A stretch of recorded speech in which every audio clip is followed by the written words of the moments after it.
नमस्कार दोस्तों, स्वागत है आपका आपके अपने ही चैनल जगत क्लासेस में।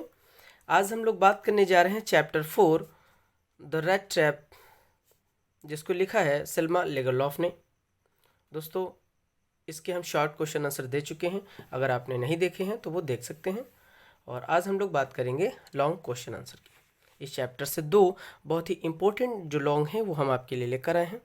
तो आइए देखते हैं first long. Who was the protagonist of the chapter. ये आप देख सकते हैं, इसका मतलब होता है नायक। प्रोटेगोनिस्ट का मतलब होता है नायक यानी कि hero. The rat trap chapter का हीरो कौन था?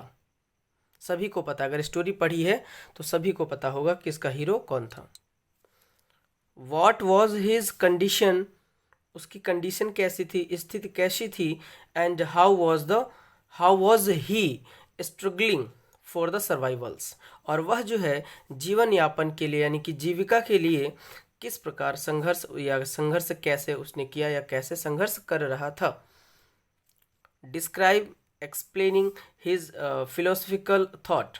डिस्क्राइब करने के लिए कहा जा रहा है, वर्णन करने के लिए कह रहे हैं कि एक्सप्लेनिंग हिज फिलोसफिकल थॉट, उसकी जो दार्शनिक सोच है अबाउट द होल वर्ल्ड, पूरे संसार के प्रति उसकी जो दार्शनिक सोच है, इसको जो है एक्सप्लेन करने के लिए बोला जा रहा है।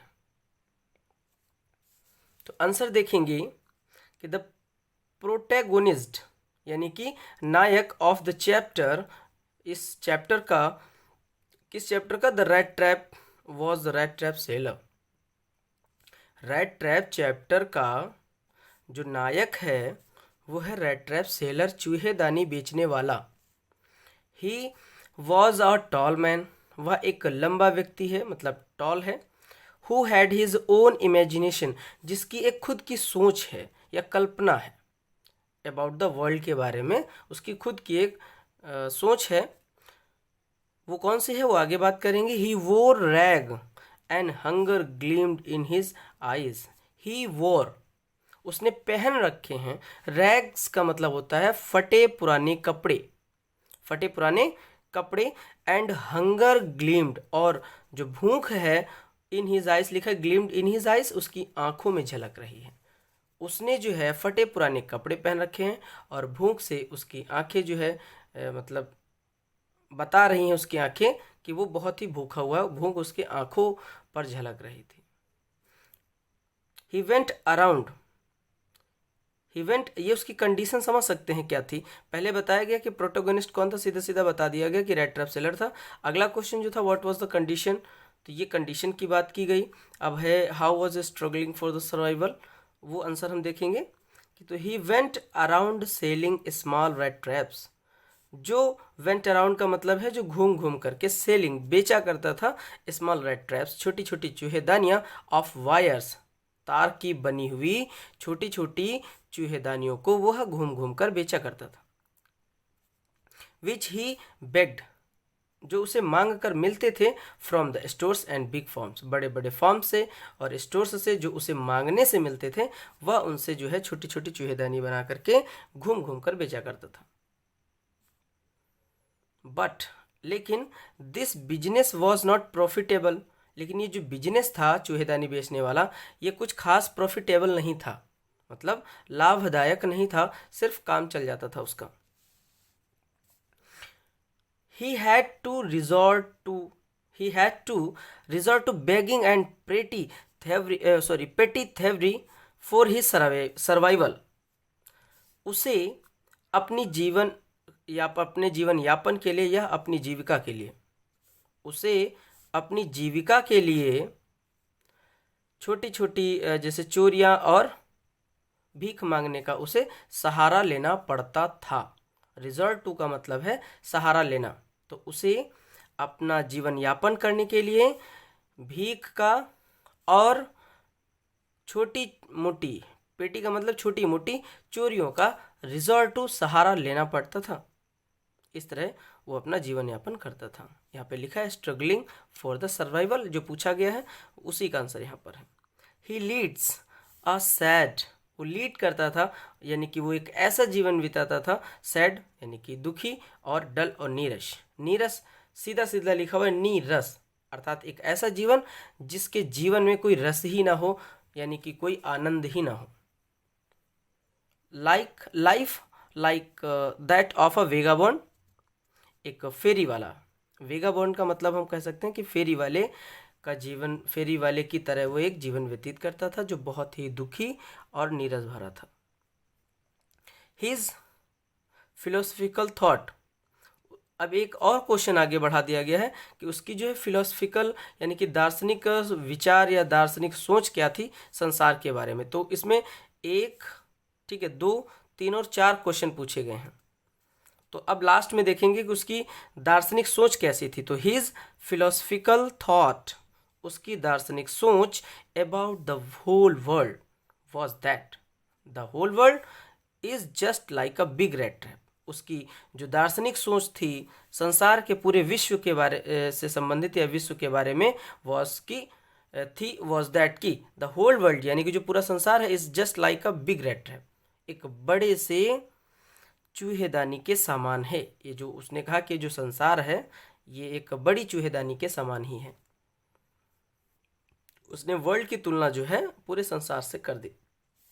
तो इसमें आप वो सिम्पली फिगर ऑफ स्पीच भी है, अगर एक सेंटेंस आता है वो पूछा जाए कि कौन सा फिगर ऑफ स्पीच है, जैसे स्ट्रेंजर्स वगैरह आ जाते हैं, क्वेश्चन आंसर छाटने को आता है, तो उसमें कुछ अगर ऐसा आ जाता है तो आप वहाँ पर लिख सकते हैं कि simply is the figure of speech in this strangers, क्योंकि उसमें बार बार लाइक का प्रयोग हुआ है। अकॉर्डिंग टू हिम, उसके अनुसार, ऑल द रिचेस यानी कि सभी धन दौलत, सुख सुविधाएं, जॉयस, फूड भोजन, क्लॉथिंग कपड़े एंड शेल्टर, शरण, आर जस्ट बेट, एक सिर्फ चारे की तरह है। ये संसार जो है एक चूहेदानी की तरह है, और जो धन दौलत, सुख वैभव, भोजन, कपड़े और ये जो शरण है मतलब आश्रय लेने वाली जो जैसे घर मकान भवन बिल्डिंग्स जो होते, ये सभी के सभी जो है एक चारे की तरह हैं। चारा कैसा कि एनीवन हु टच द बेट, कि कोई भी अगर इस चारे को छूता है तो the rat trap closes on him, और वो जो है उसी में फंस जाता है, रेड ट्रैप में फंस जाता है। देन एवरीथिंग, तब जो है सब कुछ comes to end the end, तब सब कुछ खत्म हो जाता है, फंस जाता है और सब कुछ उसका खत्म हो जाता है और कभी भी वह उससे बाहर नहीं आ पाता है। तो ये था फर्स्ट क्वेश्चन इस चैप्टर का जो बहुत ही मोस्ट इंपॉर्टेंट है। ठीक है, तो इसको आप लोग जरूर तैयार करेंगे फर्स्ट क्वेश्चन। आइए देखते हैं next question. The story red trap is a mixture of entertainment and philosophy. जो रेड ट्रैप स्टोरी है वो एंटरटेनमेंट और मनोरंजन और फिलोसफी की एक मिक्सचर स्टोरी है। एक्सप्लेन करिए, इसके बारे में बताइए कि एंटरटेनमेंट और फिलोसफी से संबंधित ये स्टोरी क्यों है ना। तो इसके आंसर में हम देखेंगे इन सपोर्ट ऑफ द व्यू, मतलब विचार के समर्थन में, इस विचार के समर्थन में कि ये जो स्टोरी है वो एंटरटेनमेंट और फिलोसफी का मिक्सचर है। इस विचार के समर्थन में हम ये कह सकते हैं कि the following point can be presented, कुछ पॉइंट्स रखे जा सकते हैं जो नीचे हम इस प्रकार आपको बताने जा रहे हैं। पहला point, the meeting of the rat trap seller and the old croft entertains us. मुलाकात, मीटिंग का मतलब मुलाकात, तो एक कैसी मुलाकात, रेड ट्रैप सेलर की यानी कि चूहेदानी बेचने वाले की मुलाकात और ये जो बूढ़ा क्रॉफ्टर था, एक जो ओल्ड कृषक था और जो चूहेदानी बेचने वाला था, दोनों की जो मुलाकात है वो हमें इंटरटेन करती है। जब आप स्टोरी पढ़ेंगे तो बहुत ही अच्छा लगता है, मज़ा भी आता है कहानी पढ़ने में। तो एज ही ऑफर्ड, जैसे कि उसने ऑफर किया था जब उसकी मुलाकात हुई थी, पोरिज यानी कि दलिया, आप लोग घर पे दलिया बनाते हैं, ये वही दलिया है। तो पोरिज यानी कि दलिया, टोबैको यानी कि तंबाकू, एंड प्ले कार्ड्स और वो जो ताश के पत्ते हम लोग खेलते हैं, ये सभी चीज़ें उसने उसको ऑफर की। वो उसके अपने घर ले जाता है और उसे वहाँ पर जो है दलिया खिलाता है, तंबाकू खिलाता है और उसके साथ ताश खेलता है। तो ये सभी बातें जो है खूब इंटरटेन करती हैं रीडर्स को, यानी कि जो भी लोग पढ़ते हैं, यानी कि हम लोग। एंड द वे ही सोड हिम 30 क्रोनर्स, और एक वो भी मतलब तथ्य जो उसने जो है उसको 30 क्रोनर्स दिखाए थे, एक वो भी तरीका था जो हम लोगों को एंटरटेन करता है कि उसने चोर को ही क्रोनर्स दिखा दिए। ये तो वो बात हो गई ना कि चोर को ही तिजोरी तकने के लिए बैठा दिया गया। नेक्स्ट पॉइंट देखते हैं। The peddler says, peddler means फेरी वाला, तो फेरी वाला कहता है this whole world is nothing, यह पूरा संसार कुछ नहीं बल्कि अ बिग रैट ट्रैप, एक बड़ी सी चूहेदानी है। कि यह संसार और कुछ नहीं, सिर्फ एक बड़ी सी चूहेदानी है।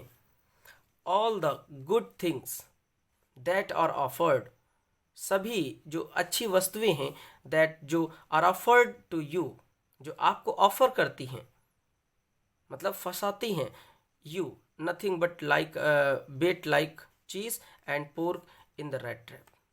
ये जितनी भी अच्छी वस्तुएं होती हैं ये और कुछ नहीं है जो सिर्फ आपको सिर्फ ये ऑफर देती हैं।